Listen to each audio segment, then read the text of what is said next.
امام زمانہ کی سلامتی کے لیے ایک دفعہ صلوات بھیجیں۔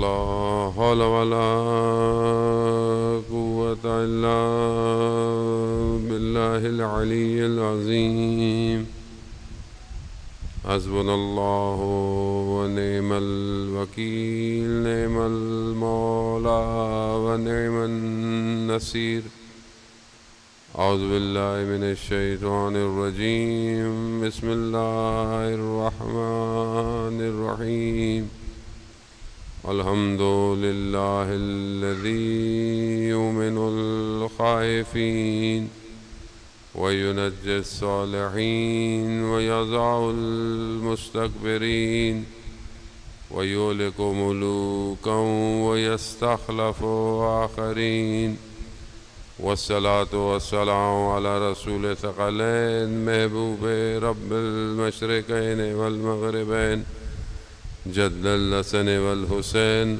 نبينا سيدنا بالقاسم محمد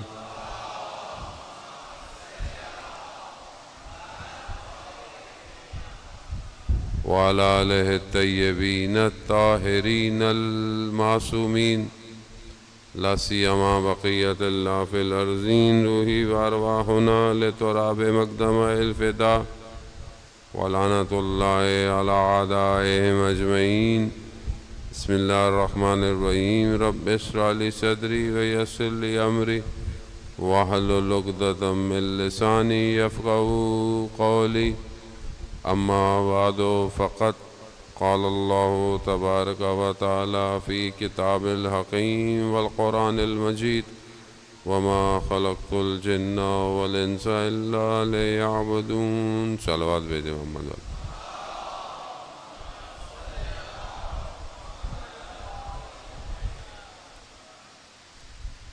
عزیزان محترم، ماہ ذی-الحجہ کی آخری ایام ہیں، گو کہ ظاہراً ماہ محرم الحرام کا چاند آج نظر نہیں آیا، کل شب پہلی ماہ محرم الحرام کی ہوگی، لیکن فرش اعضاء انسان اپنے دلوں کو آمادہ کرتا ہے اور گھر کو بھی آمادہ کرتا ہے۔ ماہ محرم الحرام کی گو کہ اسلامی مہینے کا پہلا سال ہے، لیکن مومنوں کے دلوں میں غم کو بھر دیتا ہے۔ اس چند دنوں میں کہ جو ہمیں خداوند متعال توفیق فرمائے اور توفیق عطا کرتا بھی ہے ہر سال، ہمیں ہر سال اپنے آپ کو یہ دیکھنا چاہیے کہ ہم ان چند دنوں میں کیا چیز حاصل کرنے آتے ہیں اور کیا حاصل کر کے یہاں سے اٹھ کے جاتے ہیں۔ عامر بھائی پنکھا بند کر دیں۔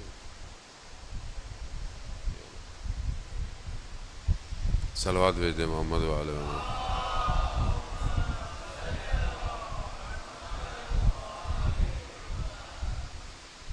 ماہ محرم الحرام میں خدا ہمیں یہ توفیق دیتا ہے کہ ہم اپنی محنت کے بغیر کسی ایک ایسے مقام پہ پہنچ جائیں کہ جہاں پر اللہ کے ولی پہنچے ہوئے ہوتے ہیں۔ ہماری محنت نہیں ہے، یہ نہیں کہ خدا نخواستہ آپ خلوص سے یا محبت سے نہیں آتے، آپ اپنی محنت جو آپ کے اندر اللہ نے توفیق دی ہے، لیکن یہ ساری محنت سید الشہداء علیہ السلام کی ہے، یہ ساری محنت جو ہے وہ امام حسین علیہ السلام کی ہے، کہ جو امام نے 61 ہجری میں کربلا میں قربانی دی ہے، اس قربانی کے یہ اثرات ہیں کہ آپ اور میں بھی اس دسترخوان سے کچھ لے کے چلے جاتے ہیں۔ اس لیے کوشش کریں، اور کوشش کرنی بھی چاہیے کہ یہ مجلسیں ہمارے وجود میں تبدیلی کا باعث بنے۔ ہم یہاں سے جب اٹھ کے جائیں تو ہماری عمل، ہمارا کردار وہ نہ ہو کہ جس سے معاشرے میں کوئی ہم پر انگلی اٹھائے۔ خاص طور پہ ہماری جو ذمہ داری ہے اس ماہ محرم میں، وہ ہمارے وقت کے امام کی نوکری ہے، کہ ہم اپنے وقت کے امام تک پہنچیں. ہم جو ہر سال تکرار کرتے ہیں کربلا کو، ہر سال واقعات کو تکرار کرتے ہیں، کہ انشاءاللہ اس سال خدا ہمیں توفیق دے کہ ہم جو ہے وہ معنوی اور قلب کی گفتگو کو جو ہے وہ آپ کے درمیان میں پیش کریں، تاکہ ہم اپنے آپ کو اپنے وقت کے امام کے قریب کر سکیں. کربلا میں کیا تھا؟ کربلا میں دو بلاک ہیں، ایک حق ہے اور ایک باطل ہے. وہ حق اور باطل کا ٹکراؤ جو ہے وہ کربلا میں ہے. اب جو باطل ہے اس کی بھی اپنی ایٹریبیوٹس ہیں، اس کی بھی اپنے اندر جو اللہ نے اب ظاہری انسان کے اندر رذائل لکھے ہیں یا آفات لکھے ہیں، یا وہ چیزیں کہ جو انسان کو حق کی طرف جانے سے روکتی ہیں، وہ ایک حصے میں پائی جاتی ہیں. ایک حصہ وہ ہے کہ جس میں قدریں پائی جاتی ہیں، جس کے اندر ویلیوز پائی جاتی ہیں. یعنی ایسی ویلیوز ہے کہ دشمن پیاسا بھی ہے اور دشمن ہے، لیکن امام حسین اسے پانی پلا رہے ہیں. اب یہ ویلیوز، کربلا جو ہے وہ ایک حصہ ویلیوز کو دکھا رہا ہے، اور یہ ہیومن ویلیوز ہیں. آج بھی دنیا اسی ہیومن ویلیوز پہ چل رہی ہے. اب یہ دو بلاک آپس میں ٹکراتے ہیں. جب یہ ٹکراتے ہیں تو ظاہر ہے اس سے ایک ارتعاش پیدا ہوتا ہے. یہ ارتعاش آج تک جو ہے وہ ہمیں اثرات پہ مرتب کر رہا ہے کہ اب یہ جو ٹکراؤ ہے، یہ ٹکراؤ صرف 61 ہجری میں نہیں ہوا، یہ ٹکراؤ قیامت تک ہوتا رہے گا. ہم نے اپنے آپ کو دیکھنا ہے کہ ہم کس بلاک میں کھڑے ہوئے ہیں. یہ جو بار بار ہمیں تاکید کی گئی ہے، عزیزان محترم، ذکر تو ذکر ہے، آپ گھر میں بھی بیٹھ کے کر سکتے ہیں، آپ پورا سال کر سکتے ہیں، لیکن خاص طور پر ماہ محرم الحرام میں اتنا اہتمام کرنا اور مجالس کا انتقاد کرنا، اور اس کے بعد جلوس ہے، بہت ہی سارے پروگرام ہیں. کیوں ہیں؟ کیونکہ اس کے بہت سارے اہداف ہیں، اور بہت سارے لوگ اسی سے گھبراتے ہیں. دشمن اسی سے گھبراتا ہے کہ یہ لوگ جو ہے وہ اس مقصد کو پہچان نہ پائیں کہ جس مقصد کے لیے امام حسین علیہ الصلوۃ والسلام کربلا آئے تھے. تو بہت اللہم صلی علی محمد. تو ہمیں اس ماہ محرم میں ان ساری چیزوں کی طرف بہت متوجہ ہونا ہے. دیکھیں شور، اس پنکھے کو بند کر دیں، مجھے بہت ڈسٹرب کر رہا ہے. صلوات بھیج دیں محمد علیہ.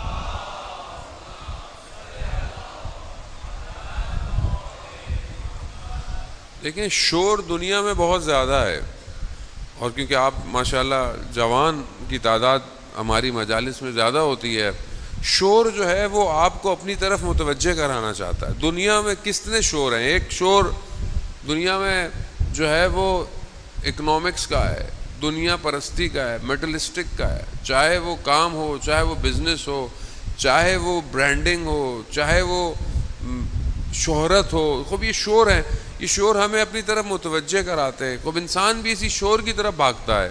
جب آپ آفس جاتے ہیں، یونیورسٹی جاتے ہیں، اسکول جاتے ہیں، کہیں بھی جاتے ہیں، ایک شور ہے جس نے آپ کو گھیرا ہوا ہے. ایک تو آپ کا کام ہے، اور ایک اس کے اطراف میں ایک سراؤنڈنگ میں ایک شور ہے جو آپ کے پورے دن کو ڈسٹرب کرتا ہے. اسی طرح ایک دین اور ادیان کا شور ہے. دنیا میں دین کا بازار گرم ہے. کوئی کہتا ہے یہ صحیح ہے، وہ کہتا ہے میں صحیح ہوں، وہ کہتا ہے ہم حق پر ہیں، وہ کہتا ہے یہ کافر ہے. خوب ہر طرح کا ہے. خوب اسلام کے اندر فرقے ہیں، اسلام سے باہر جائیں تو اور بہت سارے مذاہب ہیں. پھر اس کے علاوہ آئیڈیالوجیکل وار ہے، انسانی نظریاتوں کی جنگ ہے. کسی کا نظریہ، کسی کے مذہب الگ الگ ہے، مگر وہ ایک نظریے پہ قائم ہے. خوب یہ نظریات کی یہ اتنا شور ہے کہ یہ شور آپ کو آکوپائڈ کرتا ہے. اور جب ماہ محرم آتا ہے تو محرم میں دشمن مختلف شور کو فلوٹ کرتا ہے معاشرے میں. یعنی ایسی چیزیں کہ جو پورا سال خاموش ہوتی ہیں، محرم میں یہ شور کانوں میں آنا شروع کر دے گا. مختلف ویڈیوز، مختلف کلپس، مختلف چیزیں یہ وائرل ہونا شروع ہو جائیں گی. کیوں؟ تاکہ آپ اس اصلی آواز کو نہ سن پائیں کہ جو روز عاشورہ بلند ہوئی، حل من ناصر ینصرنا. اس ایک آواز کو خاموش تو نہیں کر سکتے. اس آواز کو کوئی خاموش نہیں کر پایا، اور نہ کوئی کر سکتا ہے، کیونکہ وہ آواز کسی عام آدمی کی نہیں، وہ حسین ابن علی کی آواز ہے. اور وہ آواز امام وقت کی آواز ہے. آج بھی امام وقت ہمارے وقت کا امام بھی یہی کہہ رہا ہے کوئی میری مدد کرنے والا. خوب یہ آواز گونج رہی ہے. لیکن ہم جیسے جو لوگ امام کے سامنے تھے ان کو یہ آواز کیوں نہیں آئی؟ مگر کیا ان کے کان نہیں تھے؟ نہیں تھے. شور تھا، شور تھا دنیا کا. عمر ابن سعد کتنی دفعہ امام نے اس سے گفتگو کی ہے، کتنی دفعہ امام نے اسے آفر کی. امام نے اسے کہا کہ تمہیں گھر چاہیے، تمہیں دولت چاہیے، ہم دیں گے تمہیں. مگر اسے آواز نہیں آ رہی تھی. کیا آواز آ رہی تھی، مگر دنیا کا شور زیادہ تھا. شہر رے کی گندم کی محبت اس کے وجود میں زیادہ تھی. عزیزان محترم، جب انسان دنیا کے شور کی طرف ہو تو وہ اپنے وقت کے امام کو نہیں پہچانتا. خوب یہی ہمیں ان چند دنوں میں اپنے آپ کو کرنا ہے. کیا ہماری زندگی میں بھی کوئی شور ہے؟ اب ایک شور معاشرتی ہے، معاشرے کا ہے. ایک شور ہمارے اندر سے ہے، ہمارے اپنے اندر کی خواہشات، ہمارے نفس، ہماری وہ چیزیں کہ جو ہمیں ہمارے وجود سے دور کرتی ہیں، وہ ایک شور ہمارے اندر بھی برپا ہے. خوب ہم اپنے اس شور کو کیا خاموش کریں گے کہ نہیں کریں گے؟ کربلا سیکریفائس ہے، کربلا ایثار ہے، کربلا قربانی ہے. کیا میں کچھ قربان کرنے کو تیار ہوں کہ نہیں ہوں؟ اگر میں کچھ قربان کرنے کو تیار نہیں ہوں تو میرے اندر بہت شور ہے، اور یہ شور مجھے اپنے وجود کو امام کو دینے نہیں دے گا. عزیزان، آیت اللہ تقی بافقی رضوان اللہ تعالیٰ علیہ، کل بھی میں مجلس کہیں پڑھ رہا تھا، میں نے واقعہ بیان کیا کہ وہ زمین کے راستے سے نجف سے ایران جا رہے تھے. سردیوں کے ایام تھے، ایلام کی پہاڑوں پہ برف تھی، رات ہو گئی، کہیں نہ کہیں رات گزارنی تھی. تو ایک قہوے خانے میں گئے، چائے جہاں ملتی تھی، تو وہاں دیکھا تو وہاں اوباش بیٹھے ہوئے ہیں، شور شرابہ ہے. وہ جگہ ان کو مناسب نہیں لگی، لیکن کوئی جگہ تھی نہیں. تو انہوں نے دیکھا کہ باہر درخت کے نیچے ایک نورانی شخصیت بیٹھی ہوئی ہے، اور انہوں نے کہا کہ تقی، یہ جگہ تمہارے بیٹھنے کی نہیں ہے، تم ہمارے پاس آ جاؤ. کہا میں ان کے پاس چلا گیا. باہر برف گرتی رہی، مگر اس درخت کے نیچے مجھے ساری رات کوئی سردی نہیں لگی. رات گزاری، صبح فجر کا وقت آیا، ان کے پیچھے میں نے نماز پڑھی. جب روشنی پھوٹی تو پھر انہوں نے کہا کہ سفر شروع کرتے ہیں. چلنے لگے تو مجھے احساس ہوا، اور یہ احساس خود نہیں ہوتا جب تک امام خود نہ چاہے. مجھے یہ احساس ہوا کہ یہ کوئی اور نہیں، یہ وقت کے امام ہیں. جیسے ہی مجھے احساس ہوا، مجھے امام نے کہا کہ اب آپ کو پتہ چل گیا ہے تو ہم آپ سے رخصت لیتے ہیں، اب ہم جاتے ہیں. تو شدت عشق، شدت ملاقات، محبت، یہ ہمارے اندر ہونی چاہیے. عزیزان محترم، ہمارا 24 گھنٹے گزر جاتے ہیں، ہمارے وجود سے ایک دفعہ بھی نہیں نکلتا یا صاحب الزمان، نہیں نکلتا. ظاہر ہے جس کو انسان یاد کرے اسی سے نکلتا ہے. کہیں درد ہو تو اسی کا نام نکلتا ہے جو طبیب ہوتا ہے. لیکن میرا طبیب نہیں بن پایا. ایسا نہیں کہ وہ، میں خود کمزور ہوں. یا صاحب الزمان، یا مہدی ادرکنی میرے وجود سے نہیں نکل رہا. خوب نہیں نکل رہا، اس کو آپ ایکسیپٹ کریں. کیوں نہیں نکلتا؟ تو کہا جیسے ہی ان کو احساس ہوا، بہرحال انہوں نے کہا کہ میں آپ سے پھر کب ملوں گا؟ تو کہا ابھی آپ کم جا رہے ہیں تو کم میں ملاقات ہوگی، اور سبزہ زار میں ہماری ملاقات ہوگی. یہ کہے بڑے شوق سے، بڑی محبت اور بڑی تڑپ کے ساتھ کم پہنچے. 3 دن کم میں رہے، دیکھا امام سے ملاقات نہیں ہوئی. کم سے نکلے، جیسے ہی سبزہ زار پہنچے، یہ بھی سوچ میں تھے کہ امام سے ملاقات ہوگی، تو دیکھا امام نے جو ہے وہ کاندھے پر ہاتھ رکھا اور کہا کہ مولا، پہلی چیز کیا کہی؟ مولا آپ نے کہا تھا کم میں ملیں گے، آپ تو کم میں نہیں ملے. تو امام فرماتے ہیں ہم کم میں ہم تمہارے پاس کھڑے تھے، جب تم حرم کے باہر کسی خاتون کو مسئلہ بتا رہے تھے تو ہم تمہارے ساتھ کھڑے ہوئے تھے۔ عزیزان محترم، ہمیں نہیں پتا ہم کبھی سڑک میں کبھی بازار میں، ہماری نگاہیں کہاں ہیں، ہمیں کیا پتا اس وقت ہمارے برابر میں ہمارا امام کھڑا ہوا ہو۔ خوب یہ بہت ضروری ہے، یہ آپ کو محسوس کرنا ہے۔ امام زندہ ہے، امام غیبت کے پردے میں ہے، لیکن امام زندہ تو ہے۔ اب کیا میں اپنے امام کے قریب جا رہا ہوں کہ نہیں جا رہا؟ کربلا یہی ہے۔ کربلا کیا ہے؟ کچھ لوگ اپنے امام تک پہنچ گئے، انہی کی گفتگو ہم کرتے ہیں کہ جو لوگ امام تک پہنچے وہ کون لوگ تھے، کیسے لوگ تھے، ان کے اندر ایسا کیا تھا کہ جو اپنے امام کو پہنچ گئے۔ عزیزان محترم، چند دن خدا ہمیں توفیق دے۔ بہرحال میں آج تبرکاً، بہرحال کیونکہ وقت دیر بھی ہو گئی ہے اور بہرحال میری بھی طبیعت کو ناساز سی ہے، تبرکاً ایک جو آپ کی خدمت میں کہ جسے خدا کی محبت مل جائے وہ دنیا کی محبتوں کو بھول جاتا ہے، اور جو خدا کی محبت میں خدا کی طرف چلا جائے تو خود رسول خدا حضرت محمد مصطفیٰ صلی اللہ علیہ وسلم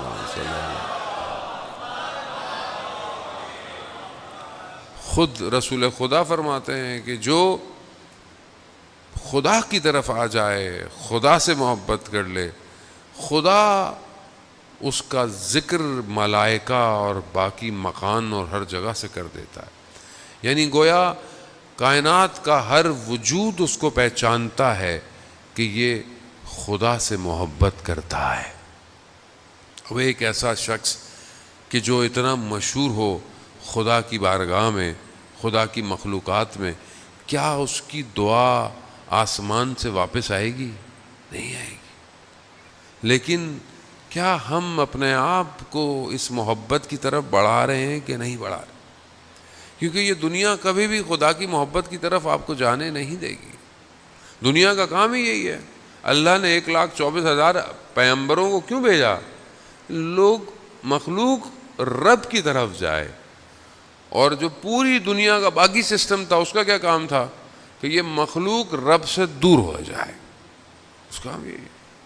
آج آپ کو دنیا کے اندر ساری چیزیں نظر آتی ہیں، بعض اوقات آپ کو دین بھی نظر آ رہا ہے، دیندار بھی نظر آ رہے ہیں، لیکن ان کا کام کیا ہے؟ وہ خدا کی طرف نہیں لے کے جا رہے، وہ اپنی طرف لے کے جا رہے ہیں۔ سامری نے کیا کیا تھا؟ سامری بھی بنی اسرائیل حضرت موسیٰ علیہ السلام کا ماننے والوں میں سے تھا، ان لوگوں میں سے تھا جنہوں نے نجات پائی، لیکن قوم کو کہاں لے گیا؟ کہاں لے گیا؟ اپنی طرف لے آیا۔ خوب ذرا سی انحراف، ذرا سی غلطی انسان کو دور کر دیتی ہے، اور وہ اس گوسالے کی پوجا کرنے لگے اور یہ کہنے لگے کہ یہ موسیٰ کا رب ہے۔ خوب قوم مشکلات میں ہوتی ہے۔ خوب یہاں پر سید الشہداء علیہ السلام نے یہ جو ایک یونیورسٹی کھولی ہوئی ہے جو ہر سال کھلتی ہے، یہ اپنی طرف لے کر آنے کے لیے، اس کی چند کوالٹیز ہیں کہ جو چیزیں کربلا کے اندر واقع کربلا میں ہیں، بہرحال میں وہی آج آپ کی خدمت میں بیان کروں گا۔ پہلی چیز جو کھینچتی ہے، جو لے کر آتی ہے، کہ انسان اس بات پر یقین رکھے کہ اس کے اندر تبدیلی آنا ممکن ہے۔ یعنی آپ سوچیں، کیونکہ آج کل دنیا ہے، مایوسی زیادہ ہے، کوئی پوچھے کہ میں تو چینج نہیں ہو سکتا، خاص طور پہ جوان جو ہے وہ کہتا ہے میں کیسے ہو سکتا ہوں، اور اگر وہ خود جوان سوچنا بھی چاہے کہ میں چینج ہو سکتا ہوں، اس کے دوست اس کو کہتے ہیں نہیں، تم تو کبھی بھی چینج نہیں ہو سکتے، تم اور نماز پڑھو گے، تم اور قرآن پڑھو گے، تم اور اچھا کام کرو گے، خوب دنیا۔ وہ پہلی چیز یہ ہے کہ انسان کو یقین ہونا چاہیے کہ وہ تبدیل، اس کے اندر تحول ممکن ہے۔ آپ دیکھیں کہ سید الشہداء علیہ السلام نے لوگوں کے اندر تحول پیدا کیا ہے، تبدیلی پیدا کی ہے۔ آپ قرآن کے اندر دیکھیں کہ جو جادوگر ہیں فرعون کے دربار میں، انہوں نے کیا کیا ہے؟ انہوں نے جو ہے وہ رسیاں پھینکی اور ان کو سانپ بنا دیا، لیکن جب سامنے دیکھا کہ جو لکڑی ہے وہ اژدہا میں بن سکتی ہے، خوب جادوگر تھے، ٹیکنیکلی جانتے تھے کہ جادو کسے کہتے ہیں، سحر کسے کہتے ہیں، معجزہ کسے کہتے ہیں، ممکنات کسے کہتے ہیں، وہ پہچان گئے۔ اب جیسے آپ میں سے کوئی آئی ٹی ایکسپرٹ ہو، کوئی ٹیکنالوجی کا ایکسپرٹ ہو، وہ اپنے سامنے کچھ چیزیں دیکھے تو وہ زیادہ بہتر پہچانے گا کہ اس میں یہ پرابلم ہے، یہ صحیح ہے، یہ غلط ہے۔ وہ اس چیز کو جانتے تھے۔ جب انہوں نے دیکھا کہ حضرت موسیٰ نے جو ہے وہ عصا کو پھینکا ہے اور وہ اژدہا بن گیا، تو ان کے وجود میں یہ یقین تھا تبدیلی کا۔ وہ کیا ہوا؟ تبدیل ہو گئے، اور ایسے تبدیل ہوئے فرعون نے کہا میں ہاتھ کاٹ دوں گا، میں گردنیں کاٹ دوں گا۔ ان کا جو بھی کرنا ہے کرو، موسیٰ کے رب پر ہم ایمان لے آئے۔ خوب یہ یقین ہونا، یعنی کوئی تصور کر سکتا ہے کہ فرعون کے ساحر موسیٰ کے رب کو مان لیں گے؟ نہیں، تبدیلی ممکن ہے۔ دوسری چیز کہ جب انسان تبدیل ہو رہا ہو یا اس کو تبدیل کرنا ہو تو اس کا طریقہ، اس کا راستہ یہ بہت امپورٹنٹ ہے، کس طریقے سے جو ہے وہ تبدیل کیا جائے۔ آئیں حضرت موسیٰ ہی کا لے لیتے ہیں۔ جب حضرت موسیٰ فرعون کے پاس جا رہے ہیں تو قرآن نے حضرت موسیٰ کو کیا ڈائریکشنز دیے؟ مطلب آپ کے سامنے فرعون جیسی شخصیت ہو جس نے ظلم کیا، بنی اسرائیل کو شکنجے میں رکھا، حضرت موسیٰ کو کتنی تکلیف ہوئی، ان کو نکلنا پڑ گیا، اس کے بعد اب آپ جا رہے ہیں، آپ خدا کے نمائندے بھی ہیں، پاورفل بھی ہیں، سب کچھ ہے، تب آپ کیسے جائیں گے؟ ہم میں سے اگر کسی کو موقع مل جائے کہ کسی کو صحیح کرنا ہے، کیسے جائیں گے ہم؟ مگر قرآن حضرت موسیٰ سے کیا کہہ رہا ہے کہ جب موسیٰ کے پاس جانا تو قول لعین یعنی آرام سے گفتگو کرنا، یعنی خدا فرعون کو بھی موقع دینا چاہتا ہے۔ طریقہ ہے، ہمارا طریقہ کیا ہے؟ ہماری گفتگو کیسی ہے؟ ہم اگر کسی کو ہدایت دینا چاہتے ہیں یا کسی کو اچھی بات کرنا چاہتے ہیں تو ہمارا جو ہے وہ ایکشن کیسے ہونے چاہیے؟ ہم اپنے گھر میں کیسے ہیں؟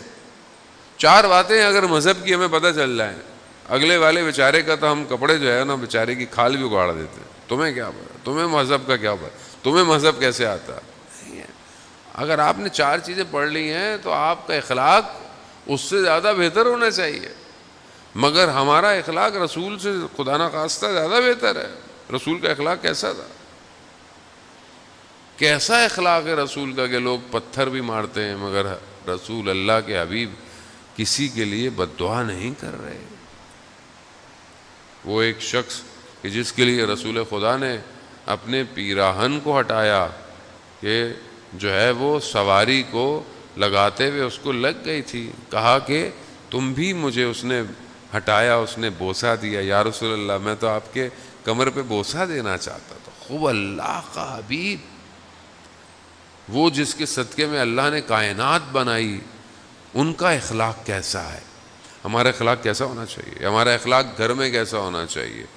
ایام اذاں ہیں، ہمیں تو بعض اوقات اپنے آپ سے افسوس ہوتا ہے، بعض اوقات ہم روڈ پہ گاڑی جا رہی ہوتی ہے، ہمارے ساتھ والے پتہ نہیں کسی کو ڈانٹ رہے ہوتے ہیں، کسی کو سائڈ پہ کر رہے ہوتے ہیں، بہرحال ہم کچھ کہیں تو کہتے ہیں آغا صاحب سیکیورٹی ہے ہمیں کرنے دیں، لیکن مجھے بالکل نہیں اچھا لگتا۔ بولا میری کیا حیثیت ہے، اوقات ہے، مطلب انسان بہرحال ایک اچھے کام مذہب مجلس پڑھنے جا رہا ہو اور آپ کی گاڑی کسی کو دھکا دے دے، دبا دے، تو آپ کیا سوچیں گے؟ مطلب وہ کیا سوچے گا؟ یہ کون ہے یہ شخص؟ کہاں ہے یہ؟ خوب ہمارے معاشرے میں ابھی محرم میں تو ہم لوگ بادشاہ ہوتے، شیعہ خاص طور پہ جو دل چاہے کریں، کچھ بھی کر لیں، اونچی آواز میں گلی کے بڑے بڑے اسپیکر پہ نوئے لگائیں، کوئی مریض ہے، کوئی بیمار ہے، اس سے ہمیں کیا فرق پڑتا ہے بھائی؟ انہیں تو۔ اور ماننے والے کن کے ہیں؟ ماننے والے ان کے ہیں جو رات کی تاریکی میں اپنے کاندھوں پر فقیروں اور یتیموں کے لیے کھانا لے کر گھومتے تھے۔ کس کے ماننا؟ اذان موت۔ اور یہ خب جب تک وجود میں امام نہیں آئے گا انسان عملی طور پر صحیح نہیں ہو سکتا۔ خب یہاں بہت ضروری ہے کہ خب طریقہ بیان، دیکھیں ماہ محرم ہے، صرف میری ذمہ داری نہیں ہے کہ میں آپ کو چند باتیں بتاؤں، آپ کی ذمہ داری ہے. آپ جہاں جاب کرتے ہیں، اسکول میں جاتے ہیں، محلے میں، گلی میں، آپ امام حسین کے ایمبیسیڈر ہیں. آپ کا طریقہ امام حسین کے قیام کو بیان کرے. آپ اپنے کردار کو، اپنے طریقوں کو، کیا طریقہ. آج دنیا دیکھیں، دنیا جو ہے وہ اسی طریقے سے انڈرسٹینڈ کرتی ہے. سوشل میڈیا کا دور ہے، اس میں آپ کو ویسا کرنا ہے. آپ کسی نان مسلم کنٹری میں، آپ وہاں کیسے بتائیں گے امام حسین کون ہے؟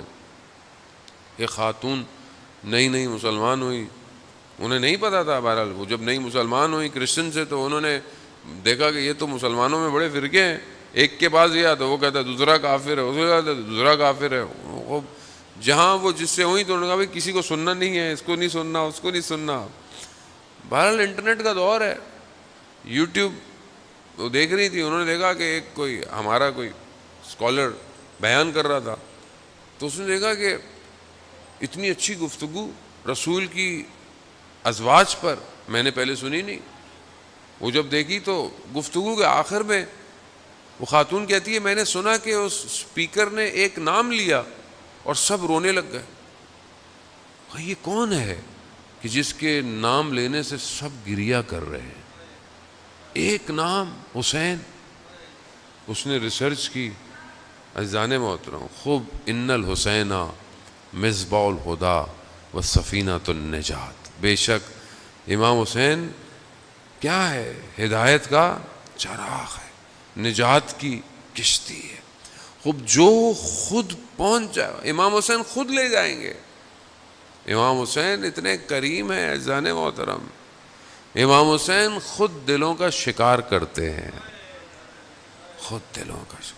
آپ کے سامنے حبیب ابن مظاہر کو کیسا خط لکھا ہے انہوں نے. حبیب ابن مظاہر کو خط کیسا لکھا کہ سلام و فقی مخاطب کیا، کہا کہ ہم کربلا پہنچ گئے ہیں، اگر تم روز قیامت میں رسول کی شفاعت چاہتے ہو تو ہم سے آ کے مل جاؤ. شکار کیا، شکار. جیسے ہی حبیب کے وجود میں یہ پیغام پہنچا، حبیب خاموش نہیں بیٹھے. حبیب کے وجود میں عشق کی آتش بھڑک گئی. کہتے ہیں بازار گئے، ایام میں آگے آپ مصائب سنتے رہیں گے. مسلم نے اوسجہ کو اپنے ساتھ لیا اور جو ہے وہ کربلا کا رخ کر دیا. خوب یہاں دوسری چیز جو امپورٹنٹ ہے وہ طریقہ ہے، سٹائل ہے، وے آف ورکنگ ہے. کیسے آپ کسی چیز کو ڈیلیور کر رہے ہیں، کیسے آپ کسی چیز کو پہنچا رہے ہیں. خوب تیسری چیز جو ہے وہ جستجو ہے، سٹرگل ہے. کہ انسان سٹرگل بھی کرے، جستجو بھی کرے. اب آپ بولے میں خود بخود سب کچھ ہو جائے، خود بہت نہیں، کچھ تھوڑی بہت تو سٹرگل کرنی پڑے گی. آپ بہرحال مجلس میں آتے ہیں، یہ بھی سٹرگل ہے، کوشش ہے. لیکن اس کے علاوہ کتنی کتابیں میں ماہ محرم میں امام حسین سے ریلیٹڈ پڑھتا ہوں. امام حسین علیہ الصلوۃ والسلام کے اپنے جملے، اپنے کلمات کتنے میں نے آج تک خود پڑھے ہیں، خود پڑھے. امام نے مدینہ چھوڑتے وقت کیا کہا، امام نے مکہ چھوڑتے ہوئے کیا کہا، امام نے کربلا میں. خوب دیکھیں اسٹرگل تو خود کرنی پڑے گی. ایک 10 دن کے لیے، یا بہرحال ہمارے یہاں ماشاءاللہ 2 مہینے 8-10 دن ہوتی ہے. ہماری بھی کوتاہی ہے، میں تو اپنی بھی ہماری بھی غلطی ہے. ہم بھی بہت باتیں جو آپ کو بتانی چاہیے نہیں بتاتے. ہم بھی وقت، آپ کا معذرت کے ساتھ میں اپنی بات کروں گا، وقت ضائع کرتے ہیں، جبکہ آپ کا وقت بڑا قیمتی ہوتا ہے. خوب یہاں خوب مجھے خود سٹرگل کرنی ہے اپنی لائف میں. مولا امیر سے مجھے محبت ہے، ہونی چاہیے، لیکن کتنا میں نے قال امیر المومنین پڑھا، کتنا میں نے قال امیر المومنین سنا، بہت ضروری ہے. خوب نہج و بلاغہ کے خطبے. خوب یہ انسان جب تک وجود سے نہیں ہوگا، اس کے لیے دنیا چینج نہیں ہونے والی. دنیا ویسی رہے گی جیسی ہے. جب تک آپ ان کلمات کو نہیں سنیں گے، یہ آپ کو تبدیل نہیں کر سکتے. خوب یہاں خود سٹرگل کرنی ہے. باقی انسان کے اندر بصیرت ہونی چاہیے. انسان کو پتا ہو کہ حق اور باطل کے درمیان میں تھن لیئر کیا ہے. آج دشمن کون ہے، آج دشمن شناسی کیا ہے، آج ہائبرڈ وار کسے کہتے ہیں، آج ٹیکنیکل وار دنیا میں لڑی جا رہی ہے. خوب وہ کیا ہے، کیسے ہے. خوب ظاہر ہے یعنی آپ امام حسین کی مجلس میں آئیں اور وقت کے یزید کے بارے میں آپ کو نہ پتہ ہو، اس کی اسٹریٹجیز نہ پتہ ہو، اس کی پلاننگ نہ پتہ ہو، وہ کس طرح دنیا میں کام کر رہا ہے خوب نہ پتہ ہو، اس کا مطلب پھر تو بس آپ آئے ہیں، بس ایک رسمی طریقے سے آئے ہیں اور بس واپس باہر چلے جائیں. بس لوگ پہلے بھی آتے تھے، امام حسین پر تو گریہ کرنے والی بڑی قومیں تھیں، مگر امام حسین کا ساتھ دینے والا ہر کوئی نہیں تھا. وہ پانچویں چیز کہ انسان جب تبدیل ہونا چاہ رہا ہو تو اس کا کوئی نہ کوئی رہبر ہونا چاہیے، لیڈر ہونا چاہیے. امام حسین خود اس کاروان کے سالار ہیں، لیڈر ہیں. عزیزان محترم، وہ خود انسان آئے اور اپنی آگے کی طرف بڑھے. بہرحال یہ مقدماتی سی گفتگو آپ عزیزان محترم کے بہرحال معطر کرنے کے لیے کہ ہم اپنے وجود کو پاک کریں. سید الشہداء علیہ الصلوۃ والسلام کے اندر جو خاصیت تھی وہ یہ تھی کہ 72 لوگ تھے، 72,000 نہیں تھے، تھوڑے تھے مگر ایسے تھے کہ آج تک روشن ہیں، آج تک چمک رہے ہیں. دنیا کی حکومتیں، دشمنوں کے قلم، کتابیں، لوگوں کی گفتگویں، جلسے، تقریریں امام حسین کے اصحاب کو مٹا نہیں پائے، اور کوئی نہیں مٹا سکتا، کیونکہ یہ صرف اس عالم میں نہیں ہے بلکہ ہر عالم میں روشن ہے. امام حسین علیہ الصلوۃ والسلام رحمت واسع ہے، اتنی بڑی رحمت ہے کہ کسی آیت اللہ عظمہ بہجت فرماتے ہیں اپنی کتاب رحمت واسع میں کہ ہمارا ایک دوست تھا، میں اس کو اکثر دیکھتا تھا کہ وہ سید الشہداء کے حرم میں آتا تھا اور امام کو قسمیں دیتا تھا. ایک دن میں نے اسے روک لیا کہ تم امام کو قسم دے کے کیا مانگتے ہو؟ اللہ اکبر. کہا میں امام کو کہتا ہوں امام آپ کو آپ کی قسم، کیونکہ امام اتنے رؤوف ہیں. تو وہ شخص کہتا ہے کہ میں امام کو کہتا ہے مولا آپ کو آپ کی قسم، آپ نے اپنے بیٹوں کے قاتلوں کو معاف نہیں کرنا. امام اتنا رؤوف ہے. اس دن کے بعد آیت اللہ عظمہ بہجت کہتے ہیں کہ میں نے بھی پھر یہی کہا کہ مولا آپ کو آپ کی قسم، اپنے بیٹوں کے قاتلوں کو معاف مت کیجیے گا. عزاداران محترم، حسین بہت کریم ہے. میں آپ کچھ بھی نہیں کرتے اور آپ یقین کریں ہمارے لیے جنت کے دروازے کھل جاتے ہیں. یہ ایک ایسا دسترخوان آتا ہے، ایک چھٹے معصوم سے روایت ہے، اگر تمہاری آنکھ میں قطرہ بھی آنسو آ جائے، قطرے کا بھی قطرہ، تو جہنم کی آتش سے نجات پاؤ گے. کیا ہے ایسا؟ آخر امام حسین علیہ الصلوۃ والسلام نے ایسا کیا کیا؟ بس عزاداران محترم پہلی شب ہے اور بہرحال حسب معمول کہیں پر مختلف مصائب پڑے جاتے ہیں، لیکن آئے ہم متصل ہوتے ہیں پہلے شہید سے جو اس راستے کا پہلا شہید. کوفہ والوں نے 12,000 18,000 خط لکھے. امام نے دیکھا کہ اتنے لوگ بلا رہے ہیں، امام نے اپنے جانے سے پہلے اپنے نمائندے کو بھیجا. اور امام کا نمائندہ کون ہے؟ مسلم ابن عقیل، جو خود امام کی عقل ہوتا ہے. امام کا نمائندہ امام کی عقل ہوتا ہے. مسلم گئے، مسلم نے گفتگو ملاقاتیں کی آپ کے سامنے. کچھ لوگ مسلم کو بھی کہنے لگے کہ اگر امام خود آئیں گے تو پھر ہم امام کا ساتھ دیں گے. خدا نہ خواستہ آج ہم بھی ایسے ہی تو نہیں ہیں کہ بعض اوقات ہم کہتے ہیں جب امام آئیں گے خود حالات بہتر ہو جائیں گے. نہیں عزیزان محترم، آپ سچویشن کو اس قابل کریں گے تو امام آئیں گے. کوفہ والوں نے کیا کیا؟ کوفہ والوں نے حضرت مسلم کو تنہا چھوڑ دیا.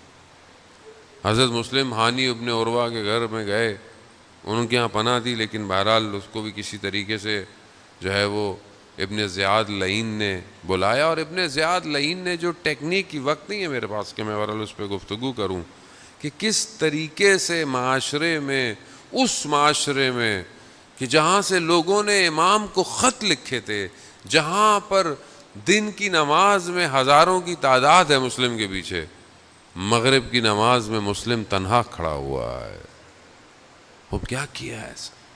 وہ یہ ساری چیزیں سمجھنے کی ضرورت ہے جانے محترم۔ تاریخ عبرت کے لیے ہے کہ مسلم ابن عقیل تنہا رہ گئے، رات کی تاریکی، مسلم کوفہ کی گلی میں ایک دیوار سے سہارا لیے کھڑے ہیں۔ خاتون گھر سے باہر نکلتی ہے، کیا دیکھتی ہے کہ کوئی کھڑا ہے، کہتی تمہیں نہیں پتا کوفہ کے حالات، یہاں کیوں کھڑے ہو، میں گھر میں تنہا ہوں، اپنے گھر جاؤ۔ مسلم کہتے ہیں کہ میں مسافر ہوں، میرا گھر نہیں ہے۔ کہاں کے مسافر ہو، کہاں سے آئے ہو؟ کہا مدینہ کا رہنے والا ہوں۔ ہاں مدینہ میں کہاں کے رہنے والے ہو؟ کہا محلہ بنی ہاشم کا رہنے والا ہو۔ بس یہ سننا تھا اس خاتون کا، اہل بیت کی ماننے والی تھی۔ کتنے خوش قسمت ہیں آپ اہل بیت کے ماننے والے ہیں، یہ بڑی سعادت ہے عزیزان، اس میں ہمارا کوئی کمال نہیں، اس میں کمال ہمارے آباء و اجداد کا ہے جنہوں نے ہمیں اس قابل کیا۔ بس محلہ بنی ہاشم کا نام سنا تو اپنے ارباب کا پوچھنے لگی۔ مسلم نے بتایا، جب یہ سنا تو حضرت مسلم کو اپنے گھر لے آئی اور رات کی پناہ میں اجازت دی، مگر اسی کا اپنا داماد غالباً جب آیا اور اس نے دیکھا کہ کوئی ہے اور کمروں میں، دیکھا تو مسلم عبادت میں مشغول ہیں، اور اس نے مخبری کی اور دوسرے دن حضرت مسلم کو گھیر لیا۔ لڑتے لڑتے بہرحال حضرت مسلم کو گرفتار کر لیا، زخمی ہوئے، زخم لگے، اسی حالت میں ابن زیاد کا دربار ہے۔ وہاں ابن زیاد نے پوچھا کوئی خواہش، کوئی وصیت؟ تو حضرت مسلم نے کہا ایک میری وصیت ہے، کچھ قرض ہے، کچھ چیزیں ہیں، یہ بیچ کے اس کو ادا کر دینا، اور میری ایک پیغام ہے جو امام حسین تک پہنچا دیے۔ کہا کیا؟ کہا کہ کوفہ مت آئیں، کوفہ وفا نہ دارت، کوفہ والوں میں وفا نہیں ہے۔ یہ کہتے ہوئے حضرت مسلم کو لے گئے دارالعمارہ، حضرت مسلم کو لے گئے، پانی پیش کیا گیا، مگر خون کے قطرے اس پانی کے ظرف میں پڑے، حضرت مسلم نے نہیں پیا۔ دوبارہ کہتے ہیں 3 دفعہ ظرف آیا، خون کے قطروں نے پانی پینے نہیں دیا۔ ویسے بھی حضرت مسلم کیسے پانی پیتے؟ جس کے مالک کو پیاسا شہید ہونا ہو، مسلم کیسے پانی پئیں گے؟ بس عزاداران محترم، حضرت مسلم کے سر کو تن سے جدا کر دیا، بدن کو دارالعمارہ سے نیچے اہانت کر دی گئی، اور پھر حضرت مسلم کے بدن کو کوفہ کی گلیوں میں گھسیٹا گیا۔ گویا حضرت مسلم کوفہ کی گلیوں کو آمادہ کر رہے ہیں، علی کی بیٹیاں آنے والے ہیں۔ بس اب جب یہ خبر امام حسین تک پہنچی ہے، ایک مقام پہ بتانے والوں نے یہی بتایا کہ جب ہم آئے ہیں ہم نے دیکھا اس بدن کو کس طرح گلیوں میں۔ امام حسین علیہ السلام امام ہے، امام اس وقت بھی جانتے تھے جب شہادت ہو گئی۔ بس جیسے ہی امام کو یہ خبر ملی، امام نے مسلم کی بیٹی کو بلایا، اپنے زانوں میں بٹھایا، سر پہ ہاتھ پھیرا۔ بچی بنی ہاشم کی ہے، سمجھدار بچی ہے، فوراً کہا ماموں جان کیا بابا کو کچھ ہو گیا ہے؟ اللہ اکبر۔ ہاں عزاداران محترم، مسلم غربت کے عالم میں مارا گیا ہے۔ مسلم وہ ہے کہ جب سید الشہداء روز عاشوراء اپنی تلوار کے سہارے کربلا میں جھکے ہوئے ہیں، دائیں دیکھا بائیں دیکھا، اللہ اکبر۔ میں حضرت مسلم کے ذریعے پہ گیا، روزے پہ گیا، میں نے حضرت مسلم سے یہی کہا کہ اے حضرت مسلم نے عقیل مجھے بتائیے آخر آپ کے پاس کیا ایسا تھا، آپ نے ایسا کیا کیا کہ حسین ابن علی نے سب سے پہلے آپ کا نام لیا ہے؟ آسان نہیں ہے، یعنی دشت کربلا میں سب بکھر گئے، علی اکبر کا بدن ہے، عباس کے بازو ہیں، اصغر کو تیر لگا ہوا ہے، سب ختم، حسین تنہا ہے، دائیں دیکھتا ہے بائیں دیکھتا ہے، اینا اینا مسلم۔ اللہ، بڑی بات ہے، نہ جانے حضرت مسلم نے، اور کیوں نہ ہو کہ جب یہ لٹا ہوا کارواں کوفہ داخل ہوا، مسلم کا سر کوفہ کے دروازے پر ٹنگا ہوا، یہ پہلی گردن ہے جو حسین کے عشق میں قربان ہوئی ہے۔ بس چند جملے اور آپ سے التماس دعا، ایام گریہ کی ہیں، خدا ہمیں توفیق دے۔ عزیزان محترم، گریہ آسان نہیں ہے، گریہ ساتھ بیٹھ کر رونا پھر آسان ہے، تنہا حسین پر رونا کمال ہے۔ اس کو مانگیں ان دنوں میں، امام حسین پر تنہا گریہ مانگیں، یہ روئیں، یہ شاید ہمیں احساس نہیں ہوگا اس دنیا میں اس آنسوں کی قیمت کیا ہے، یا آخرت میں پتہ چلے گا جب حضرت مسلم کی بیٹی کو امام حسین نے اپنے زانوں پہ بٹھایا، سر پہ ہاتھ پھیرا، ناز کیا، نوازش کی، پیار کیا، تو ایک چھوٹی سی بچی دیکھ رہی ہے، ایک چھوٹی سی بچی دیکھ رہی ہے کہ جب کسی بچی کا باپ دنیا سے چلا جاتا ہے تو سر پہ ہاتھ پھیرا جاتا ہے، پیار کیا جاتا ہے، میں قربان جاؤں، اللہ اکبر۔ مگر اس بچی کو یہ نہیں پتا تھا کہ جب آپ کے بابا دنیا سے جائیں گے تو آپ کے سر پہ ہاتھ نہیں پھیرا جائے گا، تماچے لگیں گے، تازے آنے لگیں گے، گوشوارے چھینیں گے، دامن جلے گا، ہاتھوں میں رسیاں ہوں گی، کوفہ اور شام کا بازار ہوگا۔ الا لعنت اللہ علی القوم الظالمین وسیعلم الذین ظلموا ای منقلب ینقلبون۔ پروردگار امام زمانہ کے ظہور میں تعجیل عطا فرما، ہمیں ان کے ناصروں ان کے مددگاروں میں شمار فرما، حاضرین مجلس کی جائز خواہشات کو پورا فرما، بانیان مجلس کی اس عبادت کو خدا اپنی بارگاہ میں قبول فرما۔ جس نے بھی اس مجلس کی عزاداری میں قائم ہونے میں جو بھی اپنا کردار ادا کیا ہے، پروردگار اسے اپنی بارگاہ سے اجر کثیر عطا فرما۔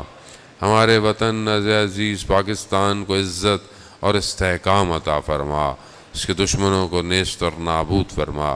مجلس، ماتم، جلوس، عزاداری جہاں بھی ہو رہی ہے، پروردگار ان سب جگہوں کی حفاظت فرما۔ مسلمانوں کو آپس میں محبت اور اتفاق سے رہنے کی توفیق عطا فرما۔ پروردگار ہمیں مرنے سے پہلے ہماری مغفرت فرما، ہمارے مرحومین کی قبروں کو نور سے منور فرما، انہیں قیامت میں رسول کی شفاعت نصیب فرما۔ اللہم ارزقنا زیارت الحسین فی الدنیا